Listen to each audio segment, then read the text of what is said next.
Have you ever watched someone get humiliated in public and thought, they're going to crumble? I have. And I was wrong.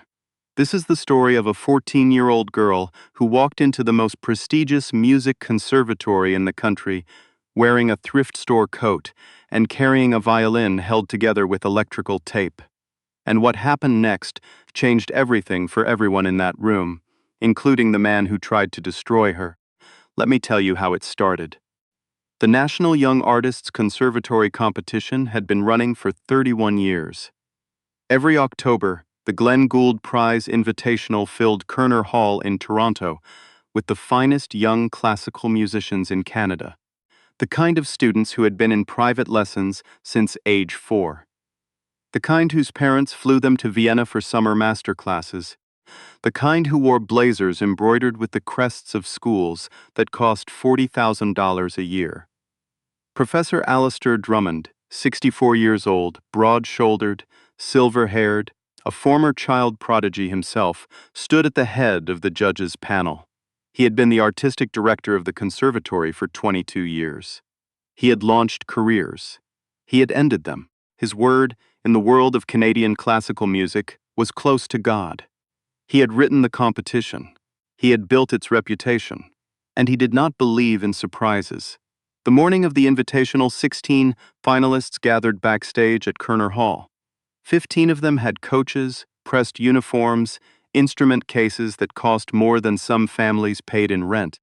They stretched, warmed up, ran scales in quiet corners while parents whispered last-minute encouragement.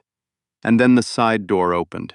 A girl walked in. She was 14 years old, East African, tall for her age, with careful eyes that missed nothing.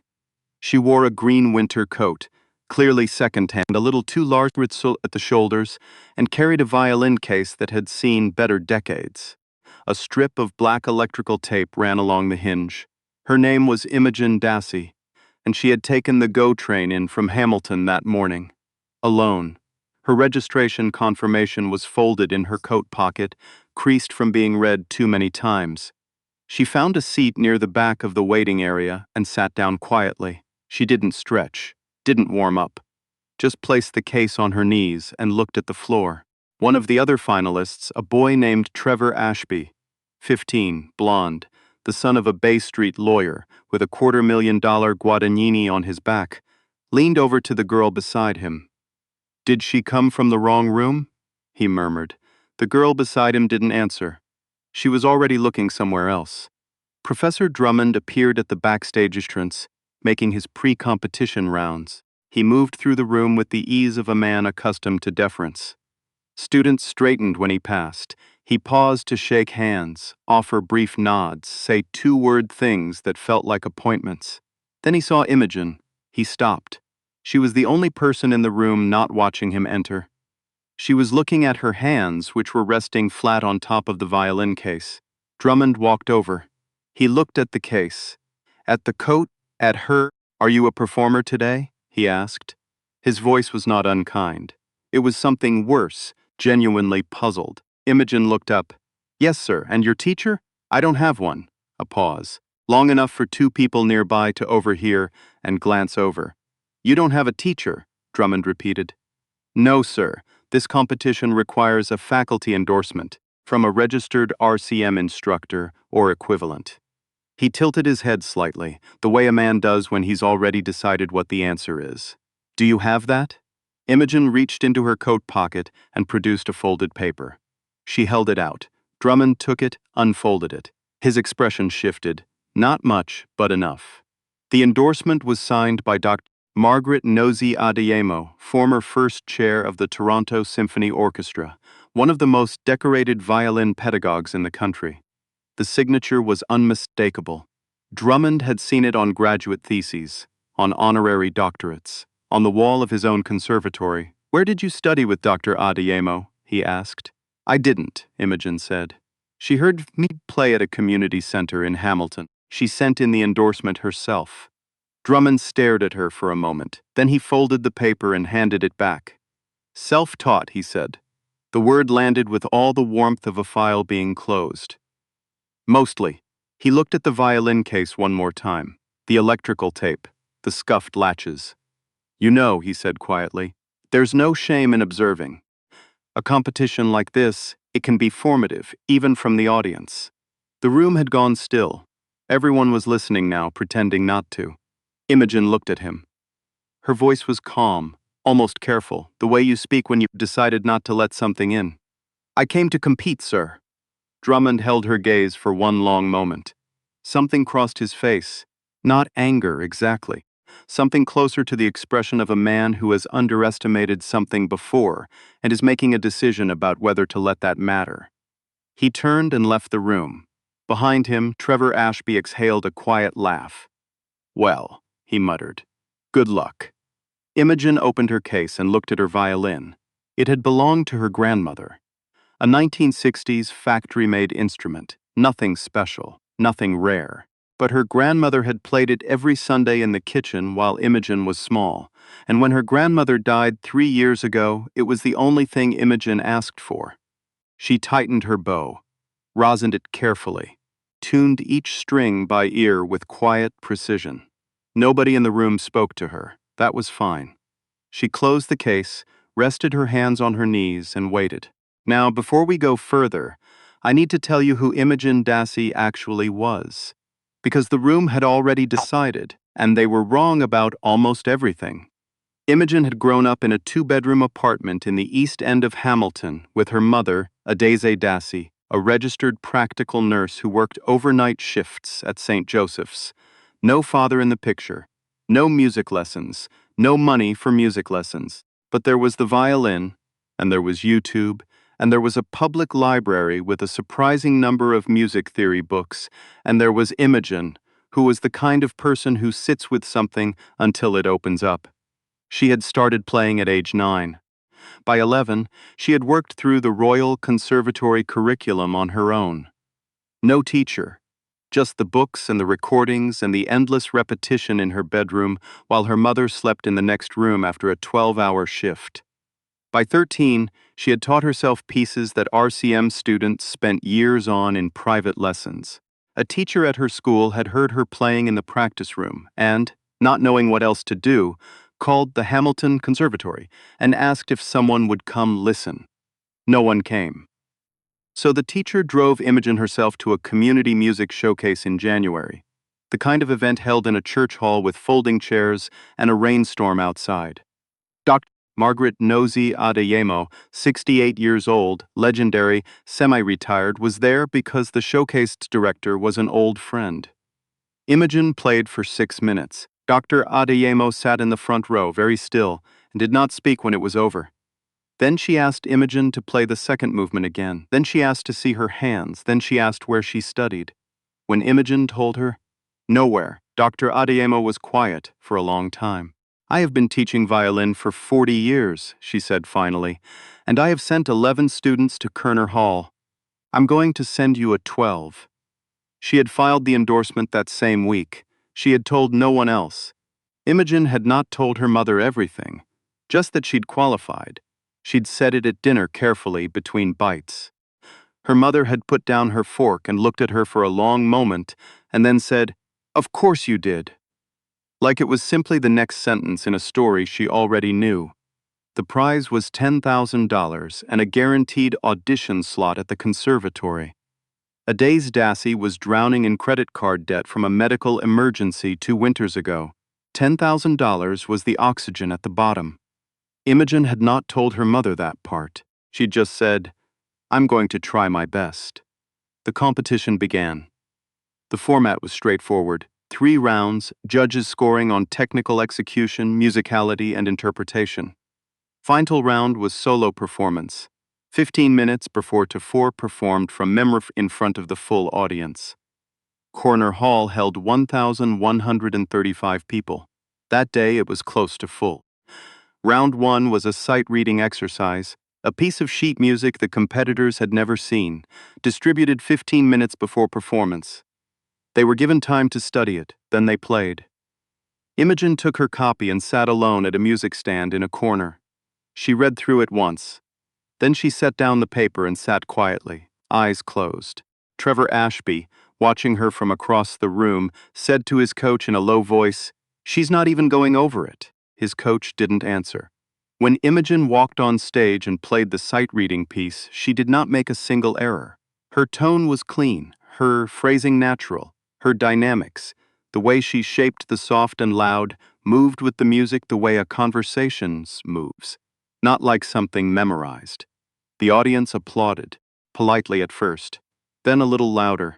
In the judges' row, one panelist leaned toward another. Professor Drummond wrote something in his folder and did not change his expression. Backstage, Trevor stared at the door Imogen had just walked through. "Lucky," he said, but his voice had changed.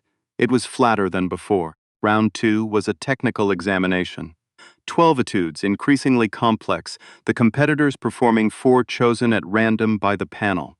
This was where technique was stripped bare, no emotional cover, just mechanics.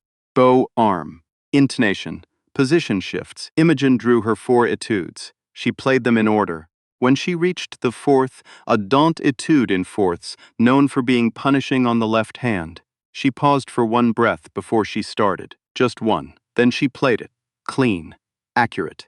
The fourths in tune, the shifts smooth. The adjudicator from the Royal Conservatory, a woman named Dr. Harriet Fane, set down her pen partway through and just listened. After Imogen finished, the room was briefly, genuinely quiet. Not polite quiet. Surprised quiet, Professor Drummond marked his sheet without looking up. Trevor Ashby performed beautifully in both rounds. He was technically brilliant. Years of training visible in every controlled motion. His intonation was impeccable, his bow arm a masterpiece of private instruction. He watched Imogen's scores get posted on the internal board. She was tied with him after 2 rounds. "That's not possible," he said. His father, watching from the audience, had the same look on his face. The break between round 2 and the final was 45 minutes. Most competitors used it for last-minute coaching. Trevor disappeared with his teacher into a practice room. Other finalists ran scales, received notes, ate protein bars their parents had packed in insulated bags. Imogen found a stairwell on the 2nd floor. She sat on the top step with her back against the wall and ate half a granola bar she'd brought from home. She took out her phone, 3% battery. She typed a text to her mother, made it to the finals. She hit send and watched the screen go dark. She sat with the dead phone in her hand for a moment. The stairwell was cold, a little drafty. Through the wall she could hear muffled scales from a practice room. She thought about her grandmother, about Sunday mornings, about the way her grandmother would rock slightly when she played, like the music was moving her body without her permission. Imogen didn't rock when she played. She'd been told once, by a well-meaning music teacher at school who'd watched a video of her, that she looked too still, unemotional, closed off. She thought about that sometimes. Whether it was true, whether it mattered. The stairwell door opened. Dr. Margaret Nosy Adiemo stepped in. 68 years old, gray locks pinned back, a long charcoal coat, reading glasses hanging from a beaded cord around her neck. She looked at Imogen. "I thought you might be in here," she said. Imogen straightened. "Dr. Adiemo, I didn't know you were here. I wasn't going to be." She walked up 2 steps and sat down beside Imogen on the landing. Not in a chair. On the step, back against the wall, the same way Imogen was sitting. And then I thought, what kind of person sends a child alone into Koerner Hall and doesn't show up? Imogen looked at her hands. "You've heard about Drummond," Imogen said. It wasn't a question. "I have. He said you don't belong here. He said I could observe." Dr. Adiemo was quiet for a moment. "When I was 26, I auditioned for a principal position at a major orchestra. I won't say which one. I played better than I had ever played in my life. The panel deliberated for 2 hours. They gave the position to a man who had auditioned behind me, a man I had outplayed. I knew it. He knew it." She paused. "I was told later that a panel member had said I had an unconventional approach to tone. That's what they called it. What did you do?" "I got up and I left and I played every concert I was offered until there was no version of the story where they could pretend I wasn't there." She looked at Imogen sideways. "You know what I hear when I listen to you?" Imogen shook her head. "I hear someone who learned to play because the music required it. Not because someone told them to. That is the rarest thing. She stood. The final round is in 20 minutes. Go warm up your hands. She walked back down the stairs. At the door, she paused. Alistair Drummond has been running this competition for 22 years. You know how many winners have gone on to significant careers? Imogen thought. I'm not. 3.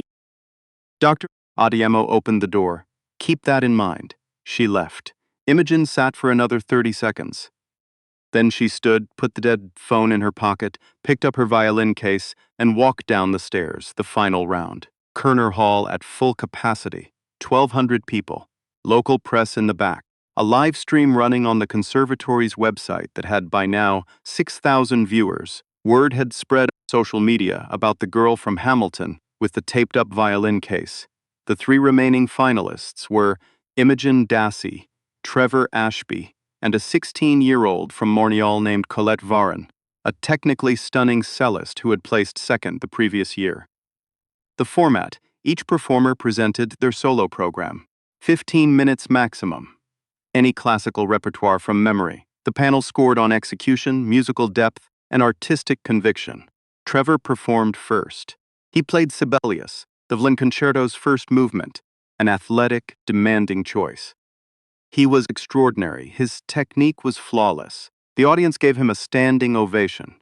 His father in the 4th row pressed his fist to his mouth and tried not to cry. Colette played second. Bach, the Chaconne in D minor, one of the most profound solo works in the violin repertoire, though Colette played it on cello with such authority that the audience forgot to breathe for the first 2 minutes. She ended to a second standing ovation. Then it was Imogen. She walked on stage alone, no coach in the wings, no parent in the front row. She wore the same green coat she'd arrived in.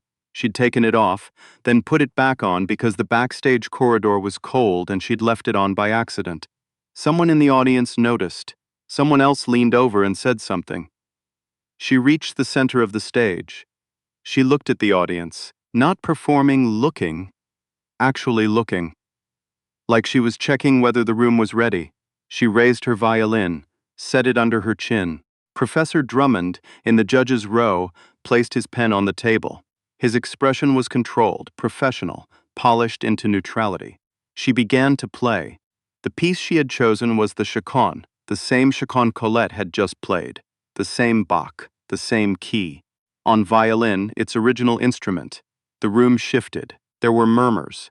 Playing the same piece as a direct predecessor was a risk enormous. It bordered on reckless.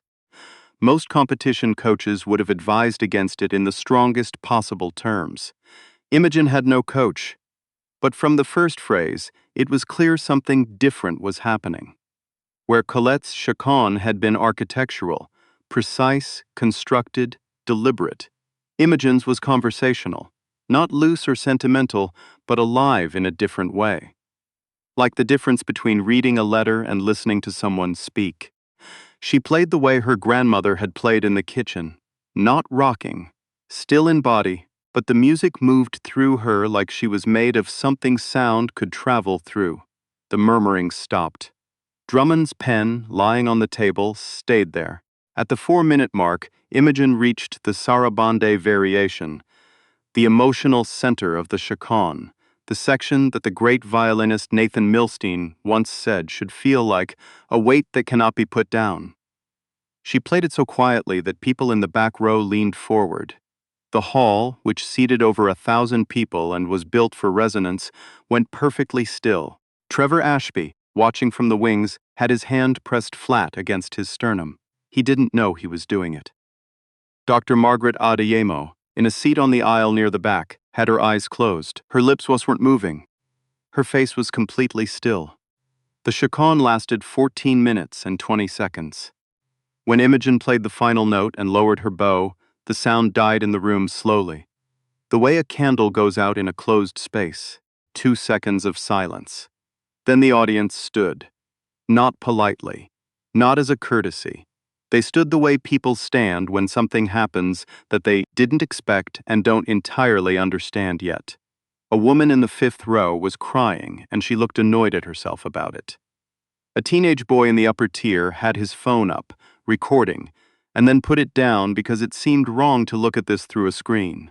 Trevor Ashby, still in the wings, pressed his hand harder against his chest.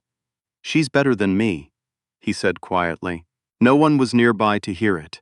The judges deliberated for 50 minutes, longest deliberation in the competition's history. Word spread through the lobby. Families checked their phones. The live stream had climbed to 22,000 viewers. Someone had clipped 30 seconds of Imogen's sarabande and posted it, and it was moving quickly through feeds. Backstage, Imogen sat on a folding chair and ate the other half of her granola bar. The door to the deliberation room opened. Professor Drummond stepped out. He did not look at Imogen. Then he walked over and looked at Imogen. She looked back. "The instrument," he said. "Who made it?" "I don't know. It was my grandmother's." He seemed to want to say something else. Whatever it was, he chose not to say it. He turned and walked back inside. 5 minutes later, the stage manager appeared with a request for all 3 finalists to return to the stage. The finalists stood in a line, Imogen between Trevor and Colette. Trevor had not spoken to her since the beginning of the day. Now he stood beside her, and without looking at her, said under his breath, "You were extraordinary." Imogen kept her eyes forward. "Thank you. I mean it. I've been playing since I was 3. I've never," he stopped, swallowed. "I just wanted you to know that." Drummond stood at the microphone. He looked at the 3 finalists for a moment before speaking. His gaze landed on Imogen and stayed there 1 second longer than on the others. "The panel has made its decision," he said. "In a 31-year history, we have rarely deliberated this long. The level of artistry today was exceptional across all 3 performances." He paused. "The winner of the 31st Glenn Gould Prize Invitational is..." He paused again. "An old habit, a practiced beat. Imogen Dassey." The audience erupted. The live stream comment section later would take 6 minutes to scroll through, even on fast mode. Imogen did not move for a moment. Something had to catch up. The information, the room, the sound. Then she lowered her head, just slightly, and her eyes went briefly closed. When she looked up, her expression had not changed. She was still calm, still quiet. Still the exact person who had walked in that morning in the green coat. Drummond stepped off the stage, approached her with the envelope. He held it out. She took it. $10,000. "You played very well," he said. The words were measured, professional. But he was looking at her differently now, with something that might, in a few years, become respect. "Where do you intend to study?" "I haven't decided," Imogen said. He seemed surprised, as if it had not occurred to him that she would have options, as if the assumption had been that she would simply want what his institution offered. "The conservatory," he said carefully, "has a scholarship program for..." "I know," Imogen said. "I'll think about it." And she walked past him to the side of the stage where Dr. Margaret Adeyemo was waiting. There was one more moment, the one that nobody planned. Backstage, while the hall was still loud with applause, a conservatory administrator, a man named Gerald Whitmore, director of admissions, approached Dr. Adeyemo with a practiced smile. "Remarkable student," he said. "Clearly exceptional. We'd love to have a conversation about what support might look like for her." He gestured toward Imogen. "Has she considered the conservatory's full-time program?" "We do have need-based." Dr. Adeyemo looked at him pleasantly. "She will consider every option available to her," she said, "including the offers she's already received." Whitmore's smile held. Of course. We simply want to ensure which institutions have been in contact." "The Royal Conservatory," said Dr. Adeyemo, "and Juilliard." She paused. "And the Glenn Gould School, which I believe is your program. So she'll have no shortage of choices." Whitmore blinked. Dr. Adeyemo picked up her coat. "She reached out to me 8 months ago," she said. "I told her then what I'll tell you now. Imogen doesn't need anyone to discover her. She's been there the whole time." She walked to where Imogen was standing, checking her phone. It had come back to life with a borrowed charger. On the screen was a text from her mother. "Calling you right now, don't you dare not pick up." Imogen was smiling at the phone. Dr. Adeyemo stood beside her. "Your mother? She's been watching the live stream."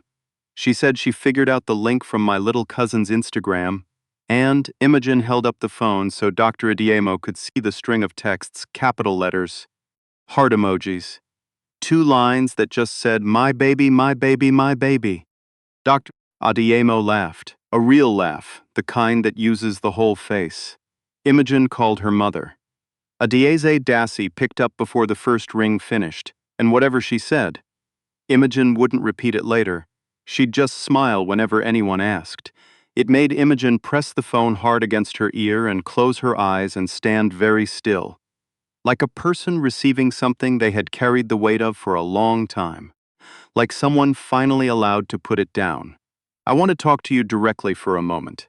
There's a version of this story where Imogen Dassey doesn't get on that go train, where the registration deadline passes and she tells herself it's too far, too expensive, too unlikely, too much risk for a girl from Hamilton with a taped-up violin and no coach.